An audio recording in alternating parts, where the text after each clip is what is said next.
नमस्कार साथियों, जय हिंद। आपका स्वागत है हमारे YouTube चैनल पे। आज हम सॉल्व करेंगे 10 जनवरी 2023 को हुई एसएससी जीडी एग्ज़ाम का मैथ का तीसरी शिफ्ट का पेपर। तो क्वेश्चन नंबर 1 पे चलते हैं। क्वेश्चन नंबर 1 में बोल रहा है कि राम और मोहन एक अलग अलग कार्य को क्रमशः 10 और 16 घंटे में करते हैं। राम किसी कार्य को 10 घंटे में करता है और मोहन है वो उसी कार्य को 16 घंटे में कर सकता है। तो दोनों मिलकर काम करना चाहेंगे, तो जैसे 10 और 16 का लघुत्तम हो गया 80। तो आर की इफ़िशियंसी, राम की इफ़िशियंसी तो आ गई 8। 80 में 10 का भाग देने पे 8 आ गया। और मोहन की आ गई 80 में 16 का भाग देने पे 5। मतलब रामू है वो 8 की इफ़िशियंसी से काम करता है और मोहन 5 की इफ़िशियंसी से काम करता है। अब ये बोल रहा है कि 2 घंटे एक साथ काम करने के बाद मोहन कार्य छोड़ देता है। मतलब 1 घंटे के अंदर रामू 8 कार्य करता है और मोहन 5 करता है। तो 1 घंटे में दोनों मिलकर के 13 काम करेंगे। ठीक है, तो 2 घंटे में ये कर देंगे 26 काम, तो मिलकर कर देंगे। ठीक है, 80 में से 26 काम कंप्लीट हो जाता है तो शेष काम बच गया 54। ठीक है, शेष बचे 54 काम को रामू अकेला करेगा। तो रामू की एफिशिएंसी है 8, तो 8 की स्पीड से रामू कर देगा। 2 घंटे तो वो 7 मिलकर काम करते हैं और 8 की एफिशिएंसी से 7 सही 8 छः 48। 8 छः 48, बच गए 6। 6 सही 6/8, मतलब ये 2 से कट गया 3/4। तो रामू शेष कार्य वो 6 सही 3/4 घंटे में कंप्लीट कर देगा। ऑप्शन नंबर 3 इसका राइट आंसर। नेक्स्ट क्वेश्चन बोल रहा है कि 20 लीटर और 36 लीटर के 2 कंटेनरों में दूध और पानी का अनुपात क्रमशः 3:7 और 7:5 है। यदि दोनों कंटेनरों को एक दूसरे में मिश्रित कर दिया जाए तो दूध और पानी का अनुपात क्या होगा। 20 लीटर वाले कंटेनर में दूध और पानी का अनुपात है, मिल्क और वाटर का अनुपात है 3:7। तो 3:7 का मतलब हो गया कि इसके अंदर 20 के लिए 3:7 का मान आ गया, 3 का मान 6 आ गया, 7 का मान 14 आ गया। 6 लीटर पानी दूध है और 14 लीटर पानी है। इसी प्रकार 36 लीटर वाले कंटेनर में 7:5 में, तो 7 और 5 12, 12 थी 36, मतलब 3 आ गया। तो इसमें 21 लीटर तो दूध है और 5 थी 15 लीटर है पानी। तो दोनों कंटेनरों को मिला दिया जाता है तो दूध और पानी का अनुपात क्या होगा। तो दूध की मात्रा तो दोनों कंटेनरों में 27 लीटर हो जाएगी और पानी की मात्रा 14 और 15 29 हो जाएगी। तो 27:29 इसका 27:29 उसका करेक्ट आंसर होगा, ऑप्शन नंबर 3। नेक्स्ट क्वेश्चन में चलते हैं। क्वेश्चन नंबर 3 पे चलते हैं। क्वेश्चन नंबर 3 में बोल रहा है कि हर्षी ने एक स्टोर से एक स्वेटर खरीदी। जब वे 40% की छूट दे रहे थे, यदि स्वेट शर्ट का अंकित मूल्य 2999 तो हर्ष ने छूट के साथ कितना भुगतान किया। ठीक है, 2999 उसका अंकित मूल्य है। वो 40% की छूट दे रहे हैं तो अंकित उसके हर्ष उसके लिए 60% रुपये अदा कर रहा है। तो बिंदु से बिंदु कट गई, 6 से गुना करते हैं तो 9 छः 54, 4 हासिल की 5, 9 छः 54 और 5 49, 9 छः 54 हासिल की 5, 9 छः 54 और 5 59 हो गया, हासिल की भाई 5, 9 9 9 का पहाड़ा 9 छः वापस से 54 और 54 और 5 59, 9 हासिल की 5, 6 दूनी 12 और 5 हो गए 17 और नीचे है 10। तो एक अंक छोड़ के दशमलव हो जाएगा। तो जो अब भुगतान की गई राशि है वो 1799.4 आ जाएगी। नेक्स्ट क्वेश्चन पे चलते हैं। क्वेश्चन नंबर 4 में यदि एक व्यक्ति ने 2 कुर्सियों रुपये 475 प्रत्येक में बेची, एक पर 25% का लाभ और दूसरे पर 20% की हानि कमाता है। 475 में बेचता है और इस पर 25% का लाभ है, तो ये 125 का मान आ गया। 100/125, 100 का मान निकालना है, मतलब इसका क्रय मूल्य निकालना है। तो ये 4/5 आ गया, 5 से कट गया, 5 नाम 45, बच गए 2 पचम 25। तो 95 का 4 से गुना आ गया 380, मतलब इसका क्रय मूल्य 380 था और इस पे इसने 25 का लाभ लेके इसको 475 में बेच दिया और दूसरी को 20% की हानि पे बेचता है, मतलब 475 पे बेचता है। तो ये इसका 80% का मान ही है और अपने को निकालना है इसका 100% का मान। मतलब ये है 4 का और ये 5 का, 20 से 4 और 5 बार कट गए, तो ये आ गए 475 गुणा 5, तो 5 चौक 20 और 75, 150, 300, ये आ गए 2375/4। ठीक है। अब ये बोल रहा है कि यदि ₹575 प्रत्येक में बेचा होता तो उसका लाभ या हानि प्रतिशत कितना होगा। 575 में बेचा होता प्रत्येक को तो 1150 रुपये में बेचता ही। ठीक है। और इसके द्वारा खरीदा गया क्रय मूल्य कितना है, वो हो गया 380 प्लस 2375/4। तो इन दोनों को जोड़ने पे अपने पास आ जाएगा 380 प्लस 2375/4। इसको कर लेते हैं अपन, 4 पंजे 20, बच गए 3, 4 नाम 36, बच गए 1, 4 × 12, बच गए 3, 4 पंजे 28, 4 पंजे 20। तो 380 और 593.75 का माना गया 0.75, 3 780/1, 6 और 3 9, 973.25 आ गया। ठीक है। तो 973.25 1150 से कम हो गया, ये हो गया 150 ये और 26.25 ये, मतलब 176.25 कम हो गया, 176.25 अधिक हो गया, और ये हो गया 973.75 से। ठीक है। तो इसको सोल्व कर लेंगे अपन और आंसर आ जाएगा। तो ये आएगा 90। ऊपर यदि 180 होता तो ये 5 बार करता लगभग, और फिर 5 का भाग 100 में देता तो 20, तो लगभग जो इसका आएगा आंसर वो 20 के लगभग आएगा। ठीक है। 20 के लगभग आएगा, तो इसमें आंसर 20 के लगभग सिर्फ एक ही दे रखा है 18% वाला, तो ये इसका आंसर हो जाएगा। अब नेक्स्ट क्वेश्चन पे चलते हैं। नेक्स्ट क्वेश्चन है अपना, ये बोल रहा है कि एक कार 108 km/h की चाल से एक निश्चित दूरी 3 घंटे में तय करती है। यदि चाल 27 km/h कम कर दी जाती है तो कार द्वारा समान दूरी को तय करने में लगने वाला समय क्या होगा। 108 km/h की चाल से 3 घंटे में कार द्वारा तय की गई दूरी 324 किलोमीटर हो जाएगी। ठीक है। यदि वह 27 km/h कम कर दी जाए चाल, तो 27 कम करने पर ये हो जाएगा, इसकी स्पीड हो जाएगी 81 km/h। ठीक है। 81 km/h की गति से यह कार 4 घंटे में इस दूरी को तय कर लेगी। तो ऑप्शन नंबर 4 इसका राइट आंसर है। ठीक है। नेक्स्ट क्वेश्चन है क्वेश्चन नंबर 6 कि एक चोर ने अपनी यात्रा 60 km/h की चाल से शुरू की।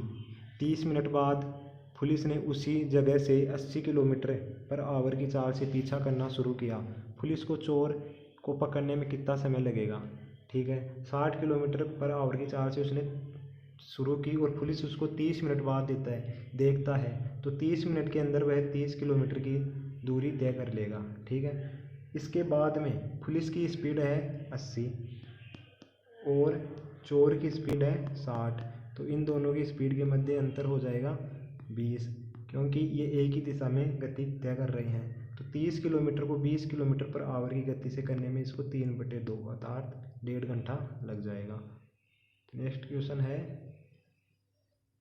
क्वेश्चन नंबर 7 है कि राहुल एक निश्चित दूरी 4 km/h की चाल से तय करता है और उसी मार्ग से 3 km/h की चाल से वापस आता है, तो पूरी यात्रा के दौरान औसत गति क्या होगी।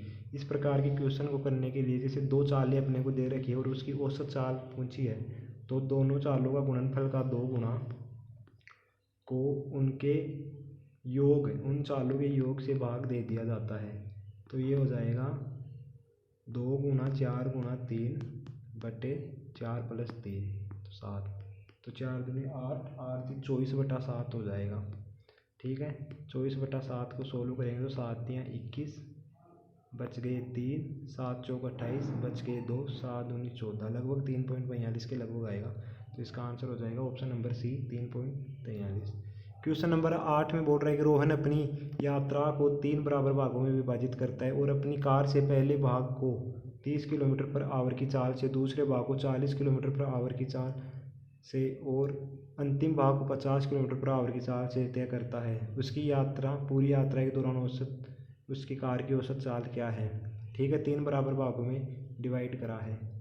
तो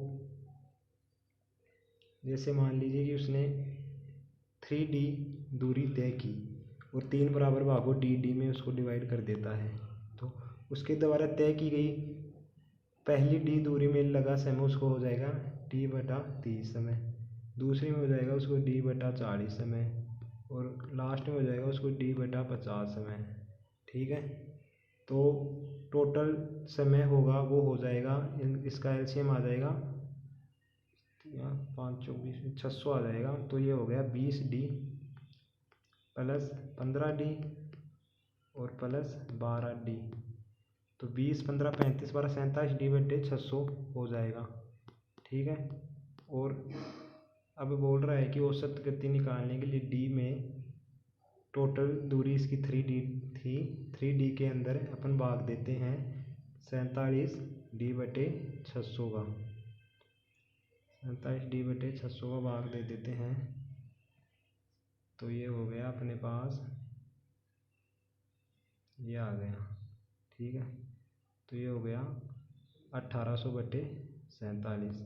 जब अपन इसको सोल्व करेंगे तो 47 से जाएगा 3 बार, 12 21 141 आ गया, बच गए 39 मतलब 390।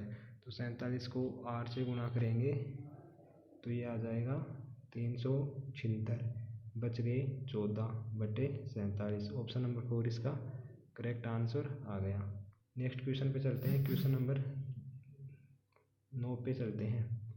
9 में बोल रहा है कि ए कार्य को 8 दिनों में और बी 24 दिनों में करता है, और वे एक साथ शुरू करते हैं लेकिन पूरा कार्य होने से 4 दिन पहले ए कार्य को छोड़ देता है। तो इनका एलसीएम 24 आ गया, ए की इफिशियंसी 3 आ गई, बी की इफिशियंसी 1 आ गई।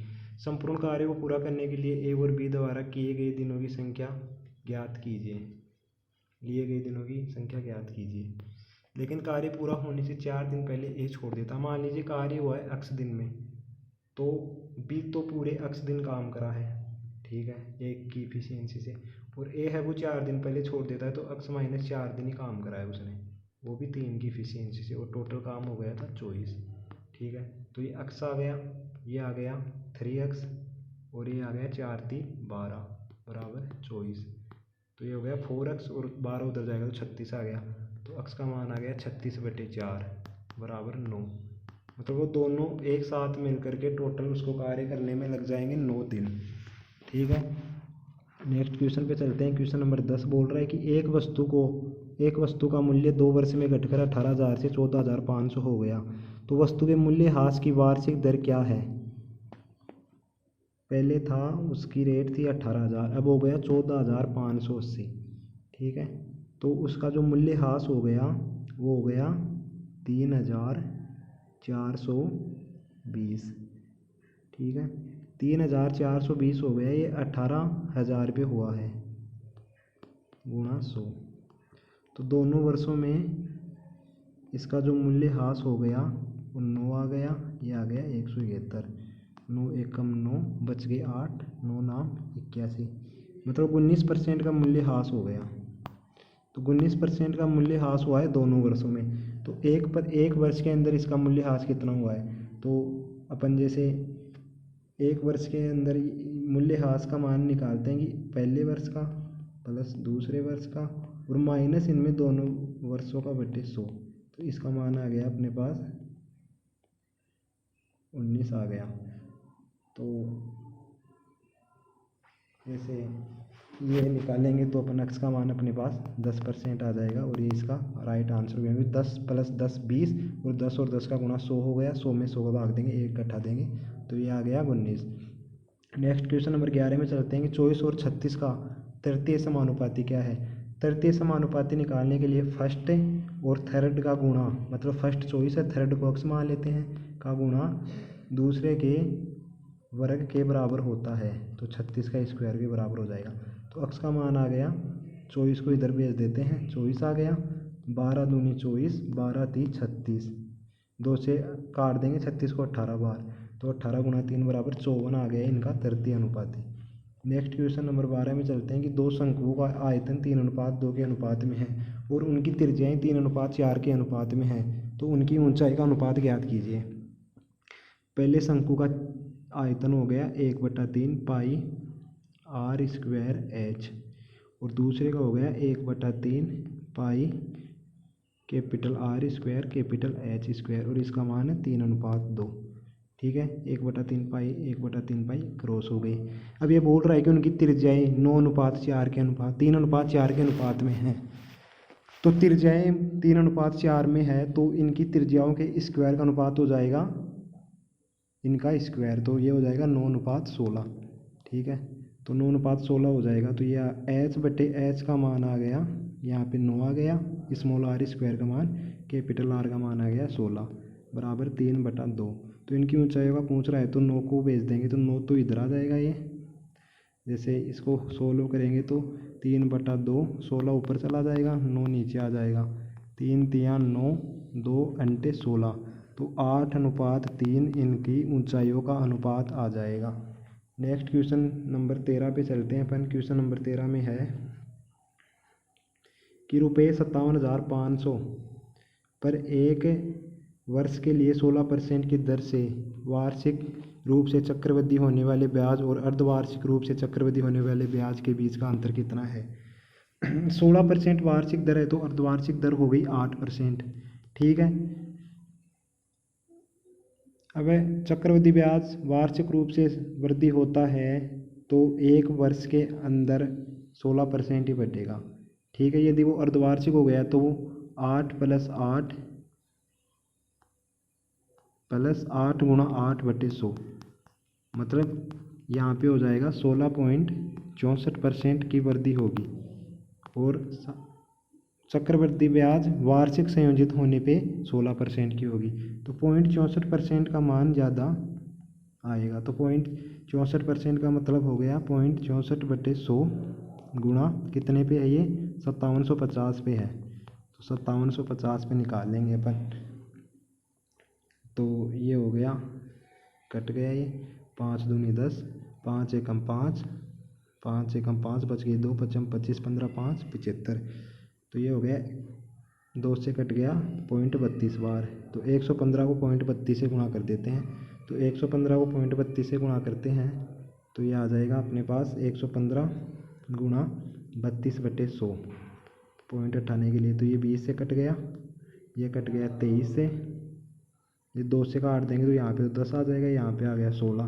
16 को 23 से गुणा कर देते हैं तो 16 दूनी 32, 320 और 48, 368 आ गया। 368 में दे देंगे 10 का भाग, तो ये 36.80 या 36.8 इसका आंसर आ जाएगा। ऑप्शन नंबर 4 इसका आंसर आ जाएगा। नेक्स्ट क्वेश्चन में चलते हैं। नेक्स्ट क्वेश्चन में बोल रहा है ये अपने को कि इस व्यंजक को अपने को हल करना है। तो इस व्यंजक को हल करने के लिए सबसे पहले बोर्ड मास से कर लेंगे इसको। सबसे पहले अपने को ब्रैकेट को सोल्व करना है। तो जैसे पहले के अंदर हो गया -4/7 + 1/12, तो पहले भाग देना है इसमें, तो 12 ऊपर आ जाएगा, तो ये हो जाएगा -48/7। ठीक है, भाग का चिन्ह लगा दो। अब अगले ब्रैकेट को सोल्व करेंगे, पहले इसको करेंगे बड़े वाले ब्रैकेट को, इस वाले को करेंगे पहले। तो ये -2 है और ये माइनस माइनस मिलके प्लस हो जाएगा, तो -2 और +2/7, तो इसका मान आ गया -14 + 2 = -12/7 आ गया। ठीक है, ये 12 आकर के गुणा हो रहा है -4/5 से, तो माइनस माइनस प्लस हो जाएगा, ये 12 चौक 48 हो गया, 5 संते 35 हो गया, तो यहाँ पे प्लस ये आ गया 48/35। ठीक है, और कोष्टक के अंदर आ रहा था -48/35। ठीक है, अब ये गुण ये इसको सोल्व करेंगे तो 35 ऊपर चला जाएगा, 48 नीचे आ जाएगा, तो 48 से 48 से कट गया, ये बच गया -35/7, और -35/7 का मान आ गया -5। ऑप्शन नंबर 20 का करेक्ट आंसर हो गया।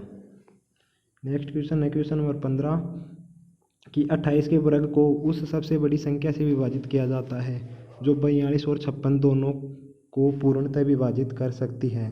परिणाम क्या है। उस सबसे बड़ी संख्या से विभाजित किया जाता है, 28 का वर्ग हो गया 28 × 28, इसको उस सबसे बड़ी संख्या से विभाजित किया जाता है जो 42 और 56 दोनों को पूर्णतः विभाजित करती है। तो 42 और 56 का HCF निकालना है, तो 42 और 56 का HCF होता है 14, क्योंकि मैक्सिमम 14 ही ऐसा है जिसका भाग 42 और 56 दोनों में जाता है। तो 14 से इसको विभाजित करते हैं तो 14 दूनी 28 हो गया, 28 दूनी 56, तो परिणाम है वो 56 आ गया, ऑप्शन नंबर 1। नेक्स्ट क्वेश्चन चलते हैं।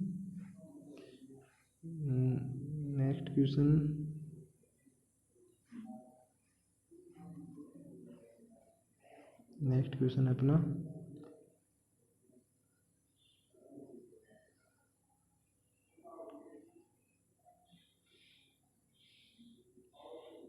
ये बोल रहा है कि the curved surface area of A sphere, एक गोले का संपूर्ण क्षेत्रफल है 4πr² का मान है 1386।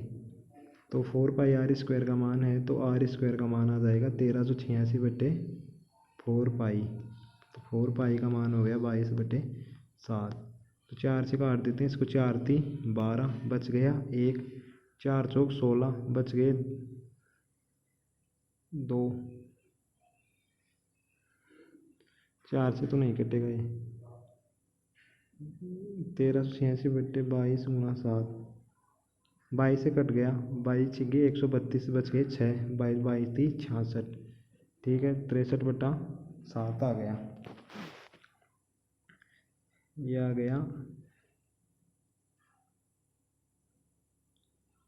4πr² का मान, ठीक है। तो r² का मान आ गया 7 × 9/7 नाम 63 × 7/4। तो इसका रूट निकालना अपने को, r का मान निकालना है, तो 7 आ गया यहाँ से, 9 का 3 हो जाएगा, 4 का 2 हो जाएगा, तो r का मान आ गया 21/2, ठीक है। r का मान 21/2 निकाल के इसका वॉल्यूम निकालना है अपने को 4/3πr³। फॉर्मूले में r का मान 21/2 रख करके निकाल लेंगे। क्वेश्चन नंबर 17 में बोल रहा है कि डिस्काउंट स्कीम के तहत 20% की छूट देने के बाद भी 10% का लाभ होता है। 100 रुपये किसी वस्तु का अंकित मूल्य है, उस पर 20% की छूट देता है और वो अपने को 80 रुपये में बेचता है, फिर भी उसको 10% का लाभ होता है। ये 80 है, ये भी उसके लिए 110 का मान है, तो अंकित मूल्य क्रय मूल्य से कितने प्रतिशत अधिक है? तो इसका जो क्रय मूल्य है वो आ जाएगा 800/11, ठीक है। 800/11 है, ये 811 से कितना प्रतिशत अधिक है? तो 100 में से 800/11 को घटाएंगे तो ये आ जाएगा अपने पास 300/11।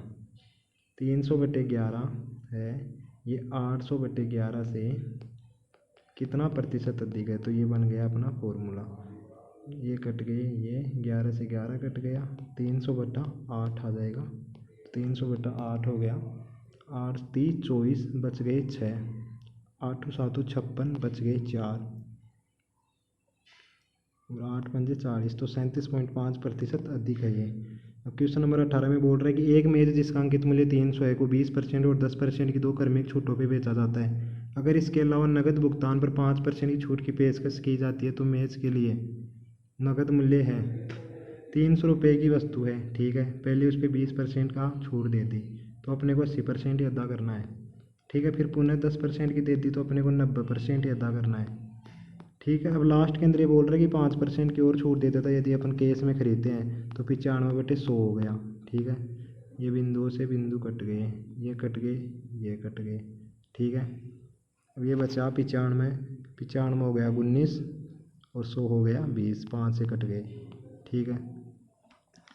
अब ये 4 हो गया, यहाँ पे 2 से काटने पे ये 10 हो गया, नीचे तो 10 शेष हो गया, ऊपर वाले गुणा करते हैं, 4 × 3 = 12, 12 × 9 × 19/10, ठीक है।